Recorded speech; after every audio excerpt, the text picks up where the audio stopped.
اللهم اهدنا فيمن هديت، وعافنا فيمن عافيت، وتولنا فيمن توليت، وبارك لنا فيما أعطيت، وقنا بعزتك شر ما قضيت، فإنك تقضي ولا يقضى عليك، فإنه لا يذل من واليت ولا يعز من عاديت، تباركت ربنا وتعاليت، لك الحمد على ما قضيت، ولك الشكر على ما أعطيت. نستغفرك اللهم من جميع الذنوب والخطايا ونتوب إليك. اللهم إنك عفو تحب العفو فاعف عنا.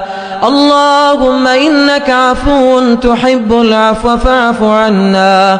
اللهم إنك عفو تحب العفو فاعف عنا.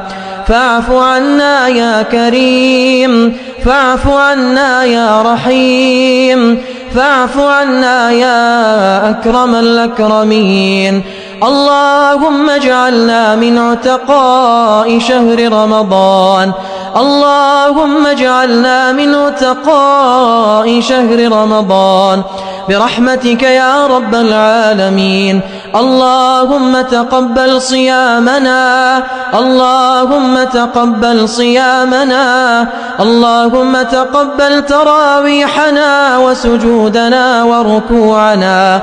يا الله يا صمد، يا من لم يلد ولم يولد ولم يكن له كفوا أحد، اللهم ارفع عنا البلاء والوباء، اللهم ارفع عنا البلاء والوباء برحمتك يا رب العالمين. اللهم اصرف عنا هذا الوباء لا فاقدين ولا مفقودين. اللهم اصرف عنا هذا الوباء لا فاقدين ولا مفقودين. اللهم احفظ عائلتنا وأحبابنا وأصدقائنا وأمهاتنا وأزواجنا وبناتنا برحمتك يا رب العالمين.